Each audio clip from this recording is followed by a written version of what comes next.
बिस्मिल्लाहिर्रहमानिर्रहीम अस्सलाम वालेकुम। ये जी ईद की छुट्टियां ख़त्म होने लगी और फिर से दो कंपनियां B for you all Pakistan project के कानूनी केसेस स्टार्ट हो जाएंगे। नैब में केस है पब्लिक चीटिंग एट लार्ज का। कल ऑल पाकिस्तान प्रोजेक्ट के आदम अमीन की नैब कोर्ट में हियरिंग है। आज की वीडियो में देखेंगे कि केस किस स्टेज के ऊपर है, कल क्या होना है, और आदम साहब ने जो मैसेज किया है कि केस तो नैब से निकल चुका हुआ है और सिर्फ 265D और 265K पे बहस होनी है, वो होते क्या हैं वो भी देख लेंगे। और आखिर में देखेंगे कि ये जो विड्रॉ मिलना था ऑल मनी टीम का, उसमें क्या अपडेट है। तो सबसे पहले ये कि जी केस किस स्टेज के ऊपर है। अभी जो नामजद शख्स थे जो रेफरेंस में थे उन पे फ़र्द जुर्म आयद होने की स्टेज है।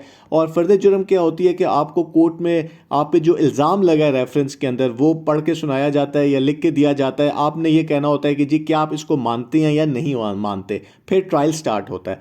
तो जो नैब का केस होता है उसमें सबसे पहले नैब इंक्वायरी करता है, फिर इन्वेस्टिगेशन करता है, फिर रेफरेंस बनता है, उसके बाद चार्जशीट होता है यानी कि फ़र्द जुर्म, उसके बाद ट्रायल स्टार्ट होता है। तो अभी तक जो हियरिंग्स हुई हैं उसमें फ़र्द जुर्म आयद नहीं हुई और यानी कि अभी ट्रायल स्टार्ट ही नहीं हुआ, क्योंकि इसकी वजह ये थी कि रेफरेंस में जो आदम साहब के वालिद हैं उनका भी नाम है और उन्होंने 265D CRPC यानी कोड ऑफ क्रिमिनल प्रोसीजर है, इसके तहत इस्लामाबाद हाई कोर्ट में पिटीशन की कि उनके ख़िलाफ़ जो चार्ज लगाया गया रेफरेंस के अंदर वो हकाइक के ऊपर नहीं है। तो ये आप देख भी रहे हैं, आपके सामने वीडियो में भी आ रहा है।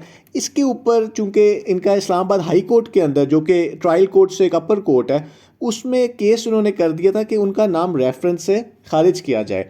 तो इस वजह से जो है वो फ़र्द जुर्म आयद नहीं हो रही थी। तो स्टोरी क्या है?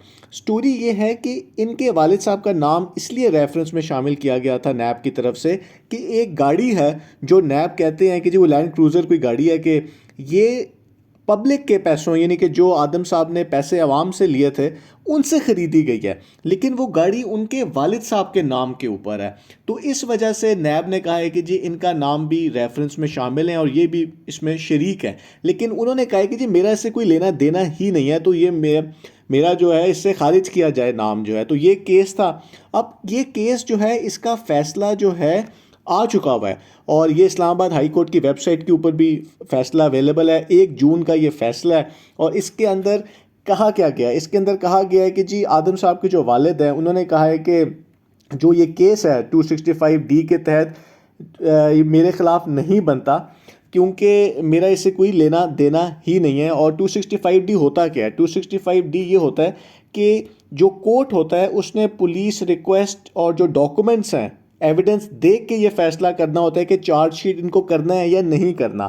तो क्योंकि अभी चार्जशीट ही की तो स्टेट है, तो इन्होंने ये कहा है कि जी मेरे ख़िलाफ़ जो है जो गाड़ी है उसके ऊपर सिर्फ मेरे नाम के ऊपर है, कोई डॉक्यूमेंट नहीं है रिकॉर्ड के ऊपर जिससे ये कहा जा सके कि जो मनी है वो मैंने दी है या मेरा इससे कोई इन्वॉल्वमेंट है इसके ऊपर। तो इस पे नैब ने क्या कहा? नैब ने ये कहा कि जी ये जो रेफरेंस है इनका डायरेक्ट इन्वॉल्वमेंट है इस गाड़ी के साथ, क्योंकि ये इनके नाम पे है और ये मैटर जो है ये इन्वेस्टिगेट हो रहा है। अभी एक्साइज एंड टैक्सेशन डिपार्टमेंट इसको देख रहा है। और इसके बाद जो जजेस ने अपने फ़ैसले में लिखा है कि जी हमने दोनों तरफ के आर्गूमेंट सुने हैं और हमें ये लगा है कि जो भी इसमें अंदर जो फ़ैसला है वो मैं आपको पढ़ के बता देता हूँ।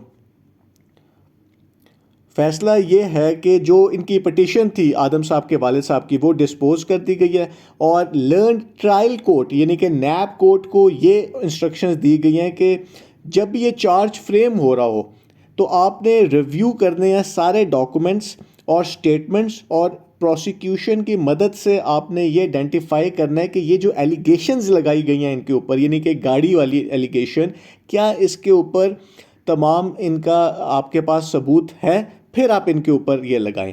और उन्होंने एक और केस की भी जो है इसके अंदर मनाहिल वाजिद वर्सेस नैब का भी उन्होंने हवाला दिया है कि जब भी आप चार्ज फ्रेम कर रहे हों तो आपने ये देखना है कि जो भी प्रोसिक्यूशन की तरफ से डॉक्यूमेंट्स दिए जाएं तो वो बिल्कुल केस के साथ मिलते हों जो है। तो ये बेसिकली इसका फ़ैसला आ चुका हुआ है। तो कल की जो हेयरिंग है उसमें होना क्या है? उसके में ये होना है कि नैब ने अब ये बताना है कि ये जो गाड़ी का रिकॉर्ड है वो ये शो करता है कि इनकी इन्वॉल्वमेंट है इसके ऊपर इनके केस के साथ। क्योंकि वो नहीं, उनके वालिद साहब का यही सिर्फ एलिगेशन था कि वो उनके नाम पे गाड़ी है। अब यहाँ पे भी बात उस तरह ख़त्म नहीं होती कि अब आदम साहब ये कह रहे हैं कि जी केस नैब कोर्ट से निकल गया। अब नैब कोर्ट से ये केस नहीं निकला, वो उसी वक्त निकलेगा जब कोर्ट कहेगी कि जी ये नैब कोर्ट से निकल गया। इसका 265D और फिर उन्होंने 265K के ऊपर भी एक पिटीशन की हुई है, वो ये है कि इसको केस से खारिज कर दिया जाए, मतलब उनके वालिद साहब का जो नाम है। तो ये बेसिकली केस की इस टाइम के ऊपर अपडेट है। और कल क्या होगा, कल इसी चीज़ के ऊपर बहस होगी कि क्या इनके वालिद साहब का नाम इसमें रहता है नहीं रहता।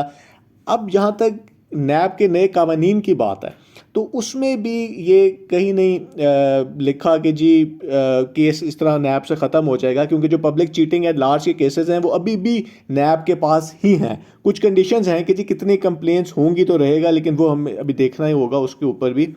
तो जहाँ तक विड्रॉ की बात है तो इनकी कंपनी विड्रॉ नहीं दे सकी, और आप सबको पता ही है कि विड्रॉ नहीं मिला। उन्होंने B4U वाला काम ही कर दिया है। 50 USDT मिनिमम आपने विड्रॉ लगाना है, पर वो भी वेरिफिकेशन स्टेज के ऊपर केस को ले गए हैं। तो ये है जी इसकी अपडेट। बहुत बहुत शुक्रिया।